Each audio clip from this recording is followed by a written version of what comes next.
Okay, let me get this straight. I'm gonna go live. I don't want this to be like that. Let me see. Can they see me?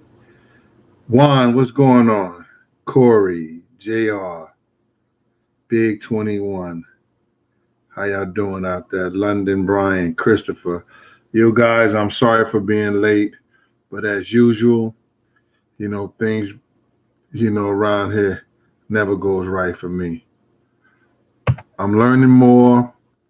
My man Cash is helping me, but when he ain't available, I have these problems, and I'm sorry about that. I don't know if you can see my whole head or whatever like that, but it is what it is. I want to send a shout out to everybody out there, for those people who sent my letters to me, who sent me a letter and everything like that. I got them. I got a couple of nice little gifts that I'm gonna talk about. Um, Now I don't know how to stop this thing right here, so that's going to be a problem today. I don't know what's going on. Oh, there I go right there. Thank you. Hey, how you guys doing? This is Big Gene. You seen the title. I can't really say it right now, but you know that motto. And until we get on in the conversation and get going on it, I'm going to be able to talk a little bit more about it. And you know the title. F 'em and feed 'em beans. Uh, the show today was going to be about Dapper Dan Bronson and some other Harlem Nights that got messed up around the rap world, and I was going to set it out and let y'all know how it happened and everything. But I'll just say that for Thursday. And today, fix my collar. Today I'm not cooking because I cooked so much on Sunday, and none of my daughters came over. They did something and didn't tell me, so they threw me an L. So I got a lot of lamb chops. I got a lot of everything. And one of my daughters just brought one of her friends over today. So I guess they're going to be eating that tonight when they come back from the mall or whatever. I hope so. And I hope her friend got a hungry family and she could take something with her. You know, I've always cooked like that, and I got to stop it. You know what I'm saying? I really got to stop it. Um, I got some major shout outs to do, and I want to do that before I get on to this little show. Like, I got to, play along with this for 5 minutes because they monitoring every time I get on this station with you guys. So, Young Slim, Suave, John Storm, I just read your names, man. Sometimes I don't care, the dumb stuff that people be saying and be coming off and everything like that. It don't matter to me, man. Y'all gotta understand. I've been through the thick of it. You know what I'm saying? And what this internet does is, like, and I said it before, it make the fake ones seem real and the real ones seem fake. You understand? And then these guys who never had a voice, never said nothing, wouldn't fight their way out of a wet paper bag. They come on here and they instant tough guys because can't nobody come through the computer, man. Kenny B out there in Baltimore, what's good with you, boy? So, I just want to, Christopher Hunt, Shimmy Price, what's happening? I want to give a couple of people a couple of shout outs first before I start on this because, you know, I had Wolf Mother come here last week, man, and she had been asking to come on the show a long time ago because she wanted to express herself because she know I had made shout outs out there to the public and I had told people about the situation, and it seemed like people wasn't believing me. It seemed like people was on their bullshit. Like, they're not gonna believe that this lady, this is how the situation happened. And I want to brag out this lady. I'm gonna be making up this shit, about this lady's son, about this situation. You know,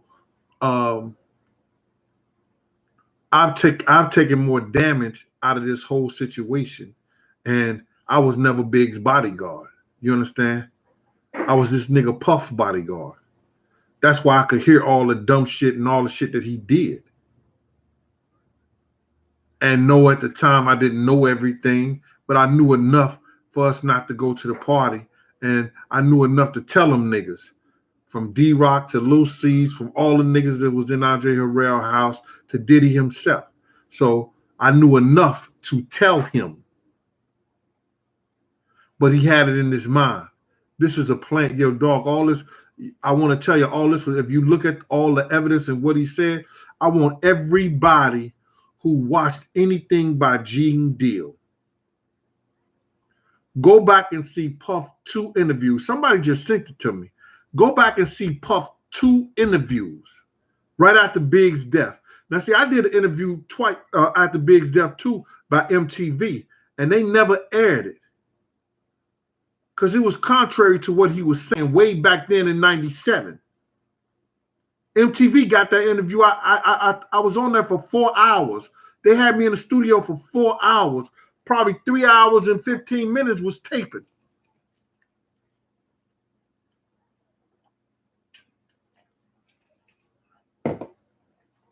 So they got the whole thing.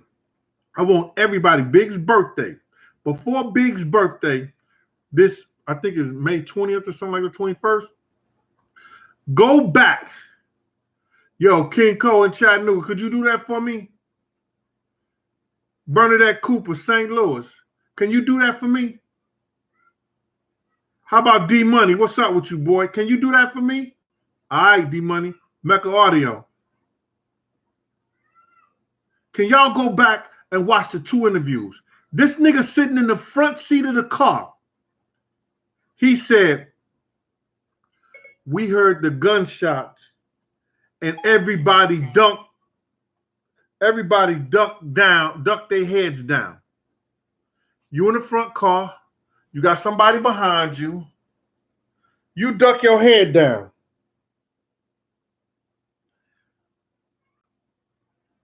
You saw anybody behind you? Duck down? Before Big got shot, if you look at my documentary, you see Tone. I said it in there.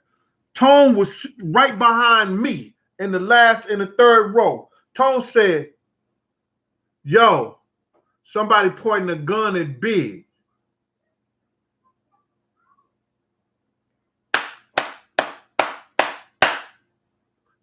I'm trying to open the door to jump out the car.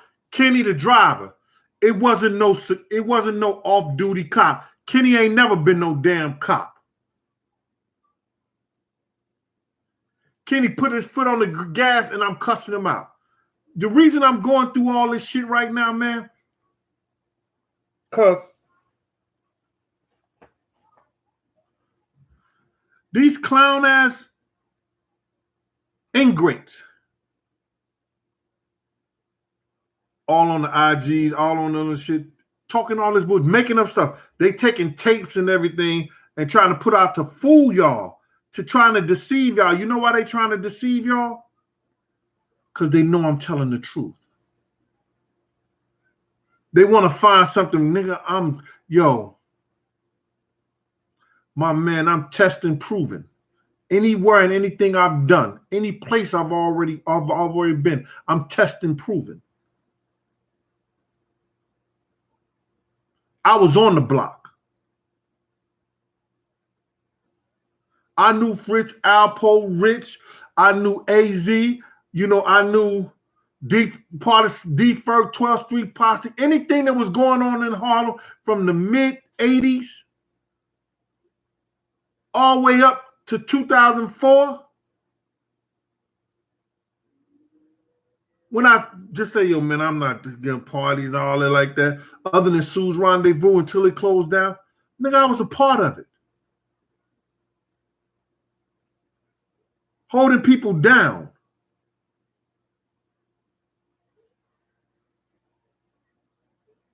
So y'all go and watch those last 2 events. He said everybody put their head down. Lies. Straight lies. He said, Big never told me about anybody, any trouble. I didn't know nothing about nothing. No, Sorry, I can't do that because I can't find music on your iPhone. But you can restore it from the App Store. I guess that's why he took all that information over to the FBI by Suge. Kirk Browns got it. Kirk Browns was the president of Bad Boy. He has all that stuff. I guess that's why he took. Nobody wanted to do nothing to us. That's why he took all that information over to the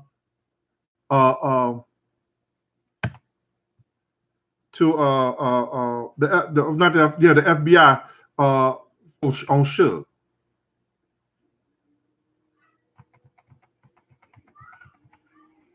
This the same nigga you crossed that y'all talking about. He what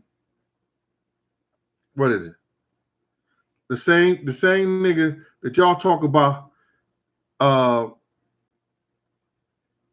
He doing something for people, doing something for the community, stuff like that, and he sent Shine to jail. All right, man, get on out of here with that, man. Get on all that, and don't think people wasn't trying to stop it. I don't want to get off track. Miss Jones came on here, and I misunderstood some of the things she was saying. Puff paid for Wolf's whole funeral and Red's whole funeral and whole 9 yards. The $15,000 he gave her, she wanted to come and explain that. She gave him $15,000 for Little Wolf, for Little Wolf funeral. So she's going to be on here Thursday. I'm not an interviewer, man, so, you know, I did the best that I could. I did the best that I could. I want to thank some people before I get off into this right now. Like I said, I had a real good show, man, but I got pissed off on some things. And I know I shouldn't let this bullshit get to me, you know, and it don't get to me, but, you know, I'm constantly, you know, I see people putting felonious shit up, trying to fake the fans out. I'm right here. I'm still hanging out in Harlem. I'm still hanging out in the Bronx. I go to Brooklyn when I have to. I'm not hiding. This ain't new. This is new to some of y'all internet people. But this ain't new to Puff. This ain't new to nobody in the streets. You understand? I'm not worried, y'all. Not at all. So, Miss Jones is coming back on here. I got this guy, he sent me this book. I don't know why, but I'm going to check it out. It says A Black History Reader by Dr. Claude Anderson. It says 101 Questions Never Thought to Ask by Dr. Claude Anderson. And that's the book right there. I will promote your book, but I didn't read it, brother. I'm sorry about that. If you'd have put 110 questions on it, I probably would have, you know, said something about it. But you put 101, so I feel kind of cheated. So I can't promote the book. And that was by Dr. Claude Anderson. I got a nice gift today, and it was from JC 1900. Right? Am I right? Am I saying it right? And she gave me some things for seasoning. I already had them, but she gave it to me. She gave me this right here. It says, Cooking in Conversation with Gene Deal. And I thought that was nice. That was lovely of her. I really appreciate that. But she said every good chef should have an apron. And she gave me a pot holder thing like this, you know, to grab the pot so it won't burn my hand and all that. But I have to tell you, sweetheart, I'm not a chef. And though I'm going to hang this up behind me, it's right there. It's going to be hung up right there. Right where you see that stuff at? Those are big shirts and sweaters and the Coogee. And this is the one I had on the night Big got killed. I found that shit when I was going, you know, I was downstairs and I got clothing racks. And I found this one right here. This was Big's shirt right here. This right here got Notorious on it. That was that. And that's the Coogee. And this is the shirt I had on the night that Big got killed. All right. So, I'm gonna hang this up there. And now I can't represent something that I'm not. I'm a decent cook. I think I can hang with a lot of women, I hang with a lot of people, but I'm not a chef. And that apron represent their profession. And I don't want to disgrace their profession for not being there.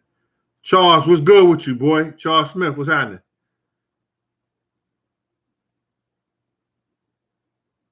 All right. Daniel Marino, what's happening with you? So I really appreciate it. I'm gonna hang it up there all night. When I go to the kitchen, you're gonna see it. People are gonna see it and stuff like that. But I can't represent something that I'm not. I'm not a chef, And when you said all chefs need an apron and everything like that, I love it. And I was flabbergasted about the fact that you would think enough to go do that for me. And I really appreciate that. And last but not least, I got a letter. I got some cards from a lady.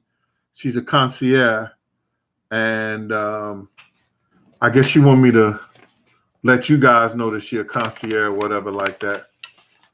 I think so. She put enough cards in there, but she goes by appointments. She's in Elizabeth City, New Jersey. I don't know if she want me to, do this. Linda's concierge. All right, but I'll show it to y'all if y'all could take a look at it, or I guess you could do it like that. I don't mind helping people out and stuff like that, but I do want to get on with the show. But I got a letter, man, that was deep. And this letter changed, God, where is it? I had it. I must have, here you go, right here. I'm sorry about that. This letter was by Jermaine from Jacksonville, North Carolina. They call him Maine. And dude is deep, real deep. He's a God-fearing brother. And I just want you to know this, bro. I know the forces is going to come at me. They've been, dog, I've been going through this shit for a long time. You understand? I'm built and forward tough. You know what I'm saying? So it don't make a difference to me. You understand? Ain't nothing they can do to me, man. You understand? When people throw lies against me, when people build stuff and try to build things like that, they only turn down their own self. They only turn down their family. Because what people don't understand, I understand the law of nature. I don't build nothing on a lie. Everything, I stand on the truth. I stand on the truth, brother. You understand? So your letter was inspirational. And I really appreciate that, brother. You understand? But don't fear.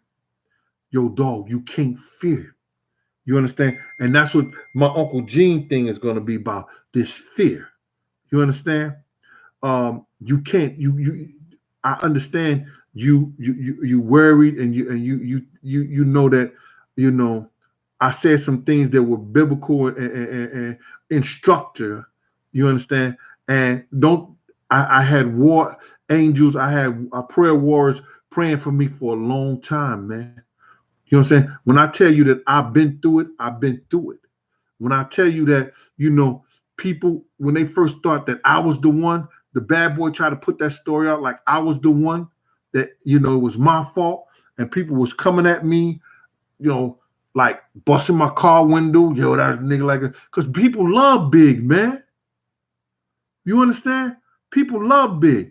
I had so much fun joking and messing with those kids. I'm 10 years older than Big. I had a lot of fun with them. Yo, DJ Ock, what's up with you, boy? Thank you for the cash app. The super chat again. I appreciate that. What's up with you, brother? DJ Ock. Yo, where you from, Ock? All right. So I'm like, Big was an extra ordinary type of dude, man. That he may like you say, black and ugly as ever for however big niggas dress. He made it good for big niggas to come out and dress and try to throw their Mac on.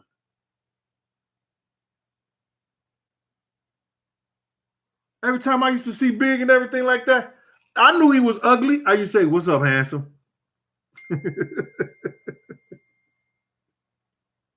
I used to hit him with that, "Yo, what up, handsome?" They was kids to me. I had fun with them. And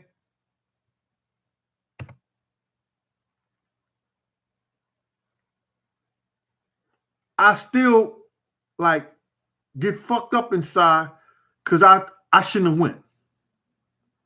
That night at Andre Harrell house, when I told them, man, they gonna come kill us tonight, I shouldn't have went, man. I should have went straight to the hotel, packed my shit, and left.